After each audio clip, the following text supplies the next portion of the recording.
Hello, welcome to Self is Source, where we find that the highest self is the source of all knowledge. Today's video is about the weekly transits from November 5th to November 11th, 2021. Just a reminder that the transits might be present, but the channeled message is always timeless, and it is meant for you the day that you are finding this video, if you choose to receive. If it is aligned with you, please subscribe to my channel and like and leave a comment on this video. I appreciate it, and I'm sending energy out to you, and I receive the energy coming back to me as well. Let's go ahead and get started.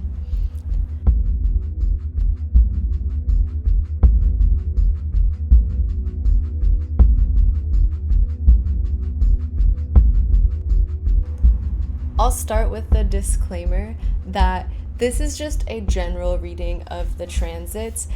Your highest self knows what information resonates with your highest self, and so make sure that you only receive and absorb the information that is meant for you. To know the specifics about how this energy might manifest for you, you would want to compare this to your own natal chart.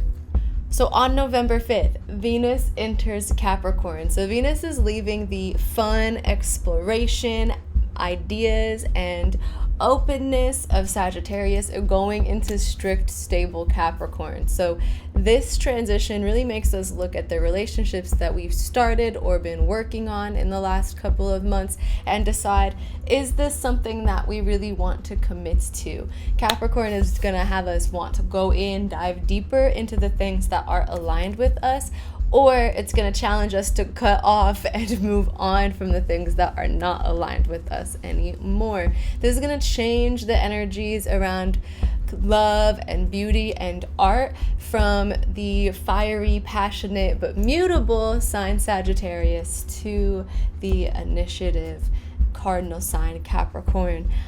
This is going to be a welcome shift for some and an awkward shift for others. But during this time, it's a really good idea to think about your commitments to relationships and also just commitments in general, okay?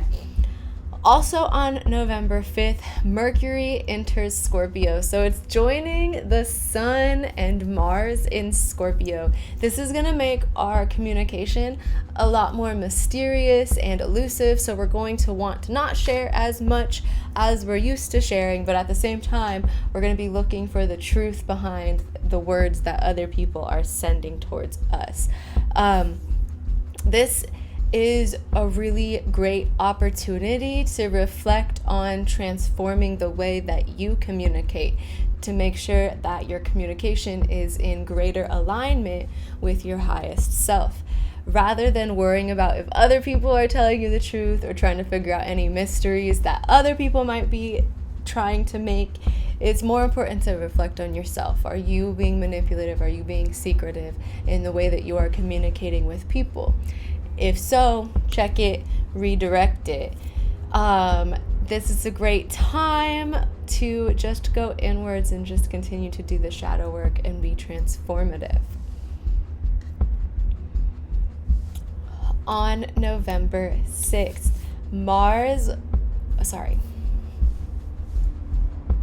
On November 6th, Mercury Scorpio is sextile Venus in Capricorn. So these two energies together go really good together because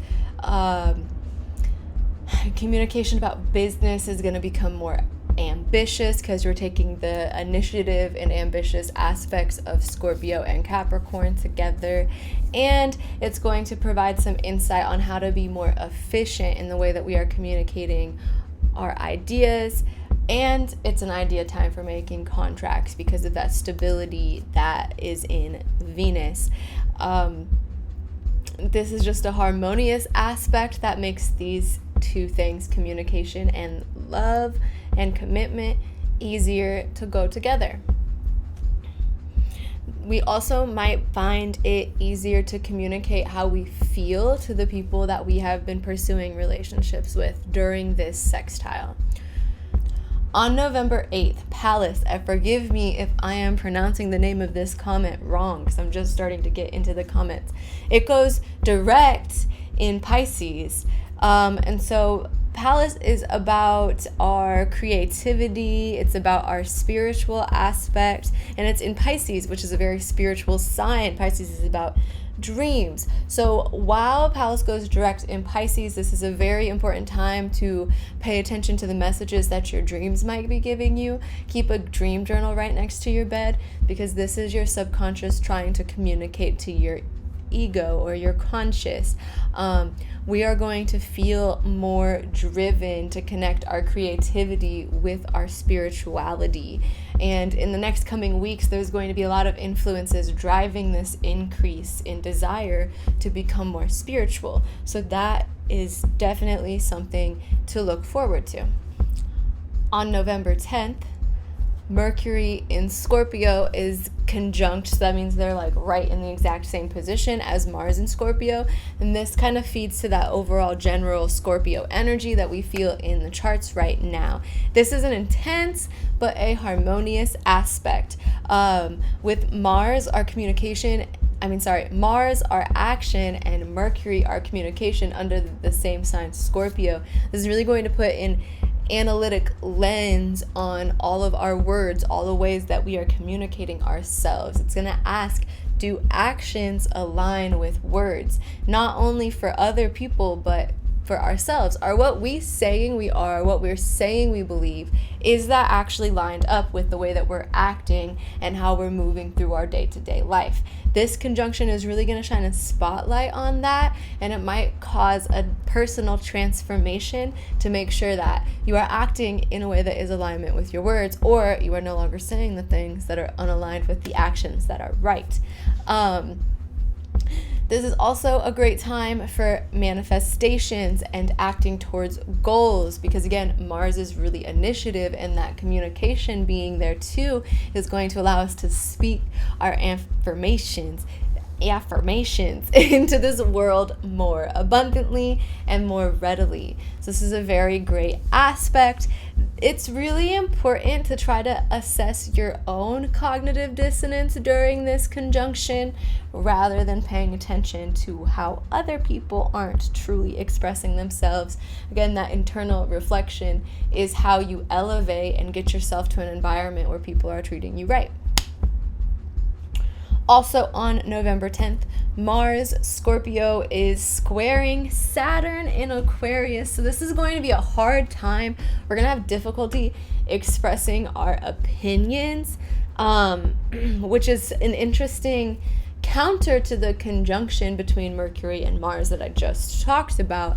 But this might bring upon some disagreements, and we are struggling with this harmonious, communicative aspect from Aquarius, countering the privacy that comes, or the need for privacy that comes with Scorpio. So this is easily going to be overcome by going inward, because this struggle is really internal. This desire to have privacy, while recognizing that you have to be more disciplined with how you communicate with your community. You have to talk to your community, you have to stay involved with your community in order for it to keep building. So these are going to counter each other, and that's really just an internal struggle that going inward, doing mindfulness, doing shadow work is really going to help you correct and balance. So it's a challenge, but it's easy to overcome. And finally, on November 11th, we have a first quarter moon in Aquarius. So again, this Aquarius energy, so we've got Saturn, Jupiter, and the moon in Aquarius. It's really asking us to think, how are we in harmony with the collective? How is what we're doing aligned with the collective? This is a first quarter moon. That means that this is a really good time to start planning, start thinking about the ways that you are going to act to move towards the intentions that you set on the new moon. Thinking about the intentions you set, and then thinking about what concrete actions in the real world can I do to make sure that these manifestations come to light. With this Aquarius energy, we are also going to be challenged to think about how our long-term goals are also benefiting the community or benefiting the whole, because all is one. And I'm just going to say this is a message that I have been channeling from Source so much recently. If your manifestations are not aligned with divine love and the greater good for the collective, then it's not going to be as easy and as smooth and as quick as a ride. The good news is that you can redirect at any second. You don't have to change the way you were thinking in the past. You don't have to worry about the way you'll be thinking in the future. If you can maintain that consciousness, that alignment to the highest self in the present moment, and switch to that alignment in the present moment as soon as you catch yourself out of alignment, it's all good. It's smooth sailing. So this is really going to be telling you how to also act on liberating the collective. So this first quarter moon is really good. That is all we have for the transits that are taking place from November 5th to November 11th. Now we're going to do a quick reading with my Earth Magic deck.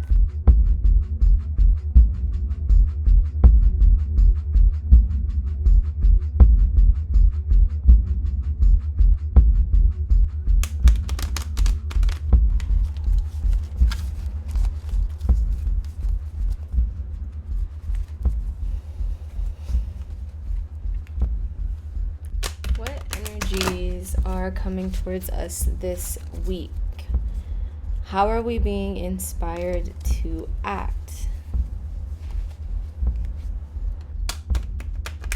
What advice do you have for any challenges that we could be facing this week?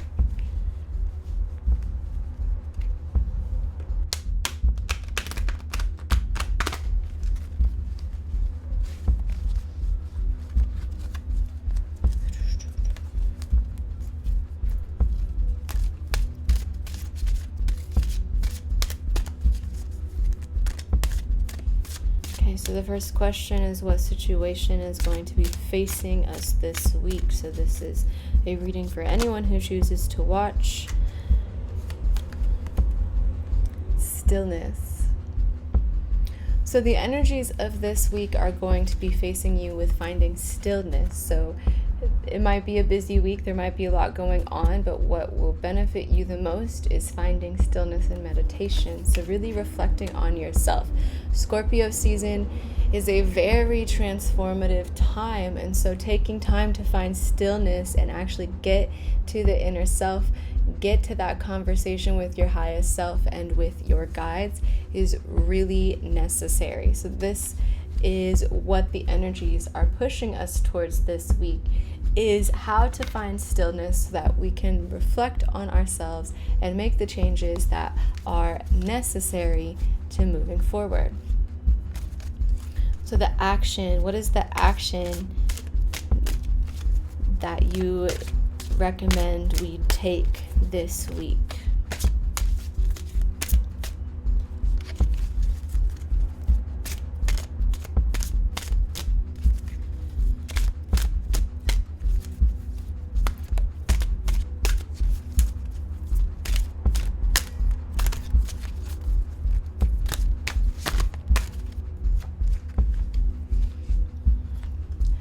Cave, sanctuary.